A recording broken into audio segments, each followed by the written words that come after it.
Good morning, नमस्कार, जोहार, सत श्री अकाल। एग्जाम फाइटर नंबर 1 पर आप सभी का स्वागत है। और एमपी असिस्टेंट प्रोफेसर एग्जाम जो कि आपका कब होना है, 4 अगस्त। अब बहुत ही कम समय बचा हुआ आपका, लास्ट संडे है और नेक्स्ट संडे को आपका एग्जाम है। तो चलिए फिर से एक प्रैक्टिस सेट हम लोग सॉल्व करते हैं। और एग्जाम के लास्ट टाइम में आपको क्या करना है, प्रैक्टिस सेट को ही सॉल्व करना है और नई चीज़ों को बिल्कुल नहीं पढ़ना है। जो आपने पढ़ा है उसके रिगार्डिंग प्रैक्टिस सेट को सॉल्व करना है। तो आज फिर से एक नए प्रैक्टिस सेट में आप सभी का स्वागत है।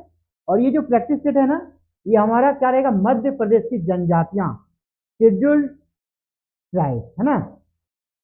आपका मध्य प्रदेश की जनजातियों के बारे में देखेंगे हम लोग, मध्य प्रदेश की जनजातियां। और यहाँ से प्रश्न आपसे लगभग 2 प्रश्न यहाँ से पूछे जाते हैं। ये बहुत ही इंपॉर्टेंट यूनिट रहने वाला है।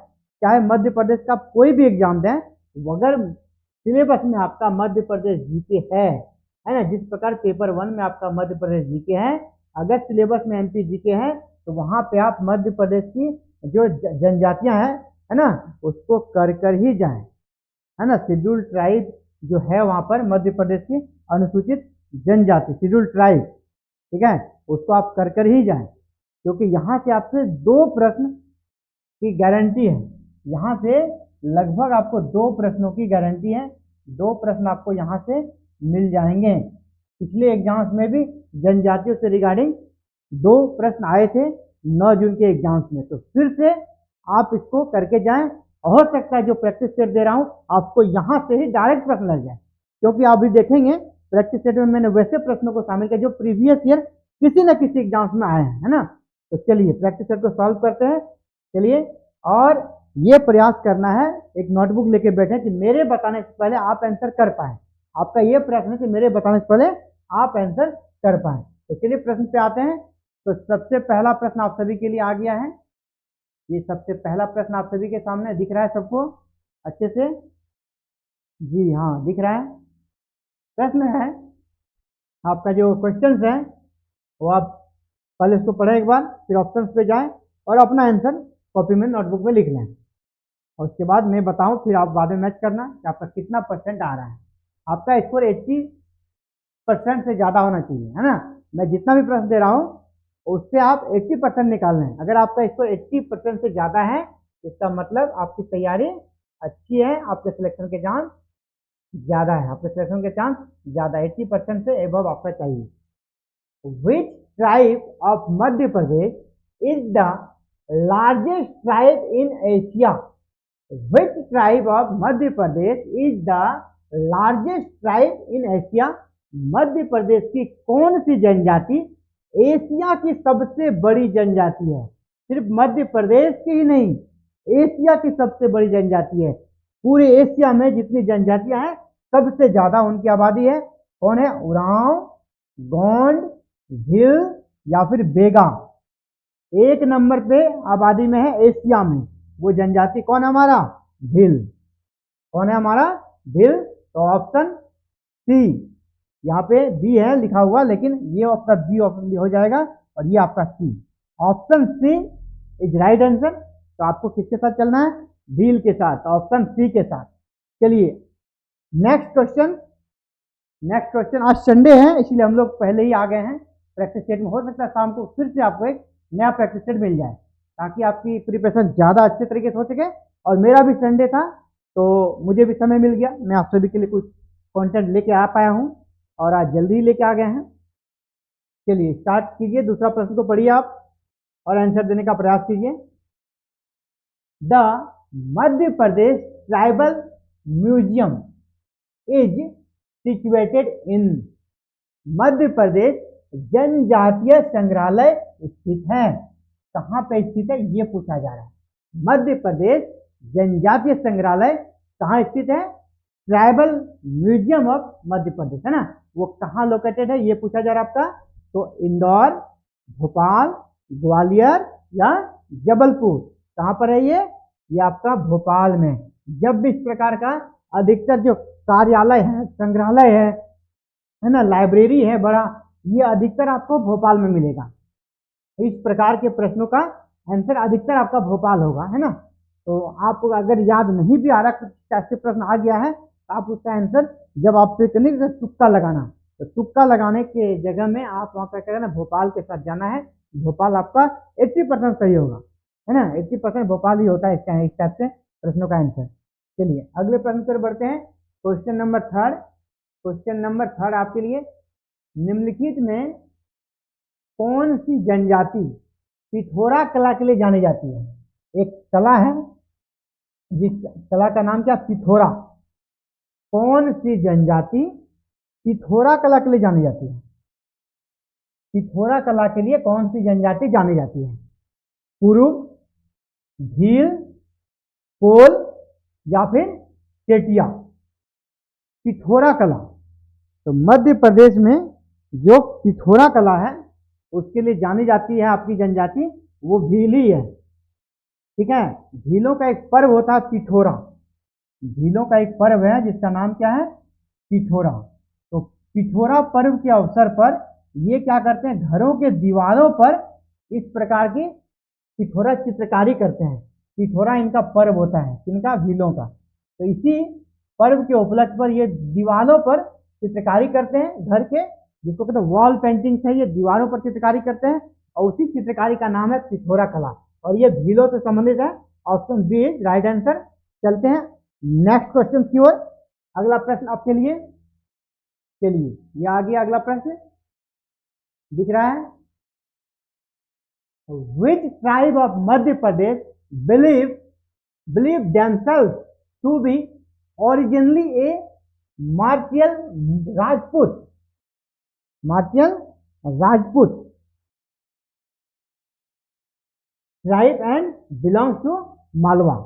मतलब मध्य प्रदेश की एक जनजाति है जो कि मालवा से संबंधित है। संबंधित कहां से है, मालवा से, और खुद को मूल रूप से राजपूत मानती है ना।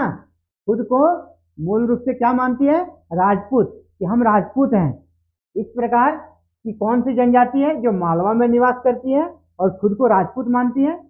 तो आपका भील, गोंड, संतिया या फिर बेगा। तो ये जनजाति आपका संतिया, और संतिया जनजाति के बारे में जान लें, ये घुमंतू जनजाति है ना।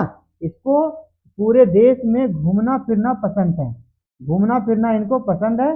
घुमंतू जनजाति है, और जो अधिकतर कहाँ रहती है, ये मालवा में।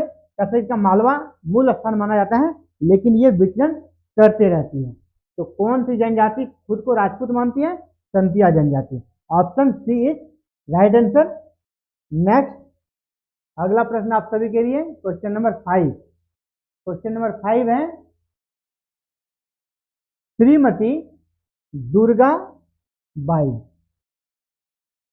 श्रीमती दुर्गा बाई व्याम, इसका नाम है श्रीमती दुर्गा बाई व्याम, इज एसोसिएटेड विच ट्राइब? यानी दुर्गा बाई व्याम जो है वो किस जनजातीय कला से संबंधित है? किस जनजातीय कला से संबंधित है? कौन सा? गोंड शैली, भील शैली, बेगा शैली या शहरिया शैली? श्रीमती दुर्गा बाई व्याम का संबंध आपका गोंड ट्रेडिशनल से है, गोंड शैली से है, और इसको पद्मश्री भी मिल चुका है 2022 में। इनको 2022 में पद्मश्री भी मिल चुका है, पद्मश्री भी इनको मिल चुका है। काफी फेमस है गोंड शैली के आर्ट के लिए। चलिए नेक्स्ट अगले प्रश्न की ओर बढ़ते हैं। क्वेश्चन नंबर आपका 6 आपका है, पतालकोट इन छिंदवाड़ा। पतालकोट कहाँ है? छिंदवाड़ा डिस्ट्रिक्ट में। उसी से रिगार्डिंग नेक्स्ट क्वेश्चन है आपका, Patalkot in Chhindwara is the habitat of the tribe. यानी छिंदवाड़ा में जो पतालकोट है वह किस जनजाति का निवास स्थान है? छिंदवाड़ा के पतालकोट में जो निवास स्थान है वह किस जनजाति का है, ये पूछा जा रहा है आपसे। तो गोंड और भरिया, सहरिया का, खासी और गारो का, या कोरकू का? ठीक है, तो छिंदवाड़ा में एक जगह है आपका पतालकोट, जो कि एक वैली इलाका है ना, घाटी है, ये क्या है, घाटी। यहाँ पे दो जनजातियां रहती हैं, जिसका कौन सा हो जाएगा ऑप्शन आपका ए नंबर, गोंड और भारिया। गोंड और भारिया जनजाति जो है ना, ये कहाँ रहती है, पतालकोट में। पतालकोट कहाँ है, छिंदवाड़ा डिस्ट्रिक्ट में। और ये घाटी इलाका वैली प्लेस है।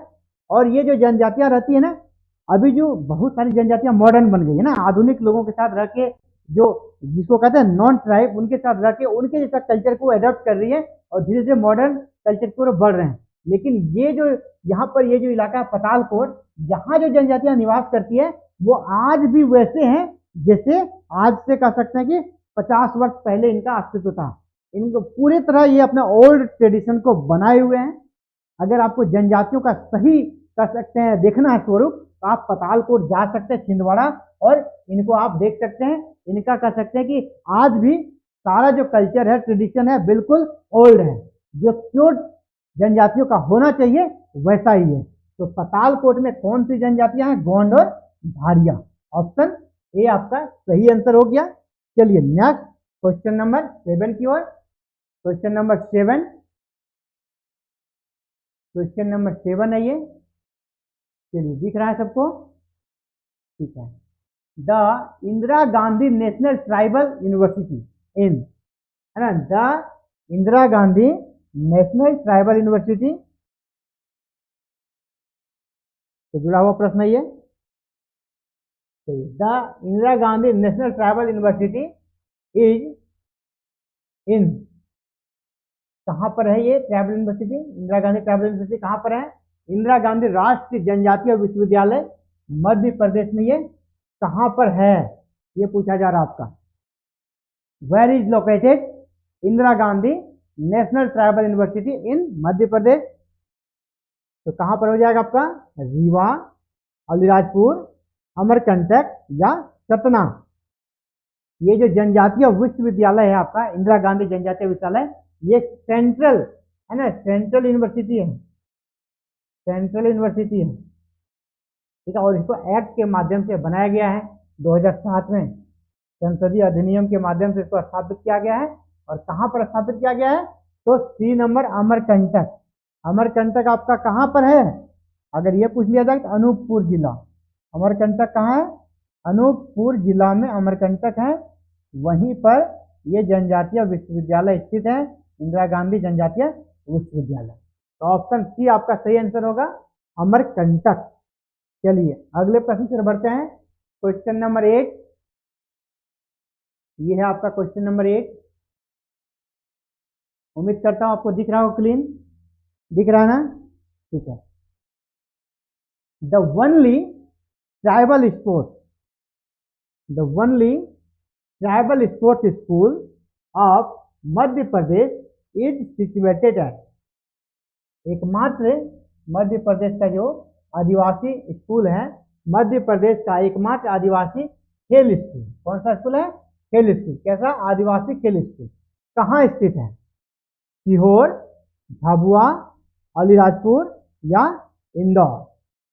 आपका एकमात्र जो आदिवासी स्कूल है मध्य प्रदेश में, वो आपका अलीराजपुर में स्थित है। सी नंबर आपका सही आंसर होगा। कहां पर है, अलीराजपुर में। सी नंबर आपका राइट आंसर है। चलिए नेक्स्ट, और ये सभी बहुत ही इंपॉर्टेंट प्रश्न है। ये जो प्रश्न मैं बता रहा हूं ना, ये ऑलवेज इंपॉर्टेंट रहने वाला है ना, कोई भी एग्जाम हो, हर एग्जाम के लिए इंपॉर्टेंट है, बिल्कुल छटा हुआ प्रश्न है, जिसको कहते हैं ना दूध से क्रीम निकालना। ये क्रीमी क्वेश्चन है, क्रीमी क्वेश्चन है ना, ये आपका आ सकता है, सीधे एग्जाम्स में आपको लग सकता है। चलिए next, which is the second largest tribe, कितने, second largest tribe in Madhya Pradesh according to census 2011, है ना, 2011 जनगणना 2011 के अनुसार मध्य प्रदेश की दूसरी सबसे बड़ी जनजाति कौन सी है। जनगणना 2011 के अनुसार मध्य प्रदेश की दूसरी सबसे बड़ी जनजाति कौन सी है। तो मैं आप सभी से क्वेश्चन करता हूं, पहली कौन सी है भाई, इस पर मैंने स्टेट में आपको दिया है प्रश्न।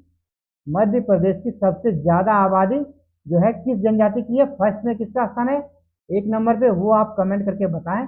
फर्स्ट पोजीशन यानी सबसे ज्यादा आबादी किस जनजाति की, यहाँ पूछा जा रहा है दूसरी, है ना, दूसरी सबसे बड़ी जनजाति कौन सी है ये पूछा जा रहा है।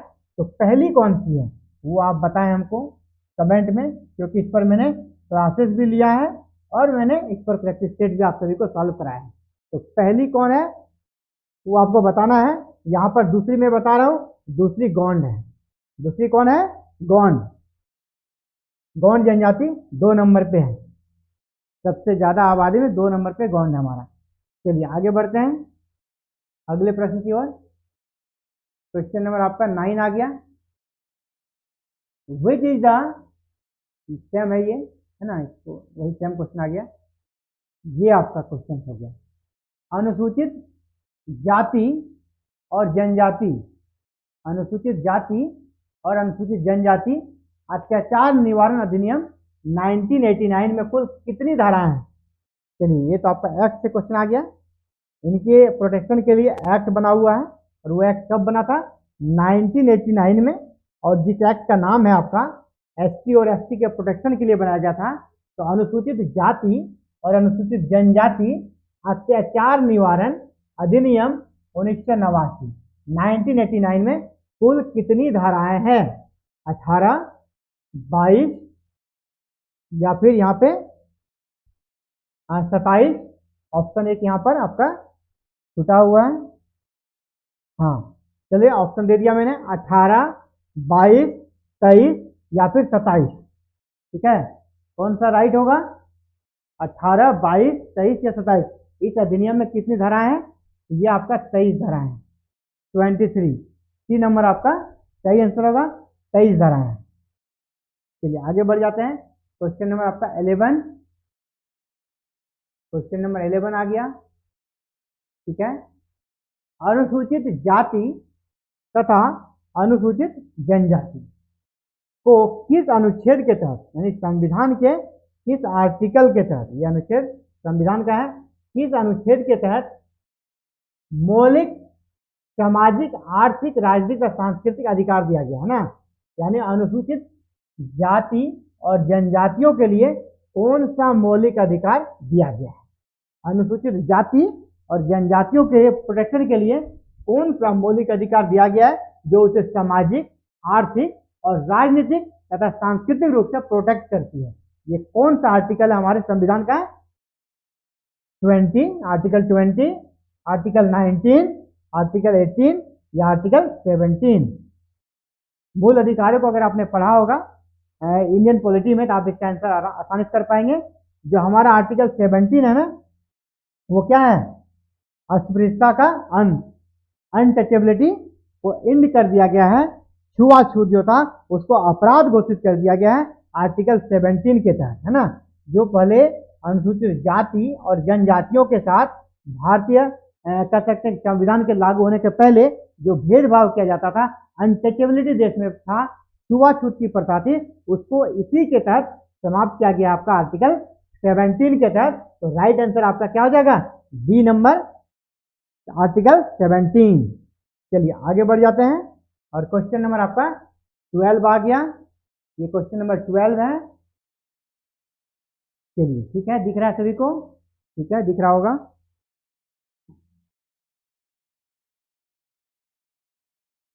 How many recognise scheduled tribe, how many recognise scheduled tribe means क्या हो गया, ST, how many scheduled tribe are there in Madhya Pradesh, Madhya Pradesh में कुल कितने स्वीकार्य या चिन्हित जनजातियां हैं, मध्य प्रदेश में कुल कितनी जनजातियां हैं, यानी how many types of scheduled tribe in Madhya Pradesh, ये आपसे पूछा जा रहा है, कितने टाइप के हैं, कितने प्रकार के हैं। तो 50, 46, 43 या 40। तो साथियों ये 40 है ना, आंसर क्या जाएगा 46, आंसर क्या जाएगा 46। जो रिकॉग्नाइज्ड आपका है शेड्यूल्ड ट्राइब मध्य प्रदेश में वो कितने हैं, 46। और ये कैसे पता चला, सेंसस, ये सेंसस जो हुआ था 2011 में, इसी का डाटा है ये, और अभी हम लोग 2011 के ही डाटा को मानेंगे, क्योंकि इसके बाद हमारा सेंसस हुआ ही नहीं है। तो 2011 में कितना था आपका शेड्यूल ट्राइब 46, और मध्य प्रदेश में इसकी कह सकते हैं कि जो आबादी है वो पूरा जो पॉपुलेशन है उसमें बहुत ही महत्वपूर्ण रोल प्ले करती है ना। मध्य प्रदेश में जो जनजातियों की आबादी है वो कह सकते हैं जो इलेक्शन वगैरह होता है ना, बहुत ही इंपॉर्टेंट रोल प्ले करती है। 46 प्रकार की यहाँ पे जनजातियां, आपको ये भी पता होगा भारत के सभी राज्यों में सबसे ज्यादा जो जनजातियां हैं वो मध्य प्रदेश में ही निवास करती हैं। नेक्स्ट, चलिए अगले प्रश्न पर बढ़ते हैं। क्वेश्चन नंबर आपका, चलिए इतना ही था आपका आज के सेट में, हमने इतना ही प्रश्न लगाया था। हो सकता है आपको शाम को फिर से एक मैं सेट दे पाऊँ, आज संडे है, मैं प्रयास करूंगा कि आप सभी के लिए भी फिर से एक सेट बना दूं और आप सभी के लिए और एक प्रैक्टिस सेट लेकर मैं आऊं और एक अलग टॉपिक के साथ। तो चलिए इस क्लासेस में इतना ही, मिलते हैं फिर इवनिंग में एक नए प्रैक्टिस सेट के साथ। Thank you very very much for watching this video and connecting with exam fighter number 1। जय हिंद।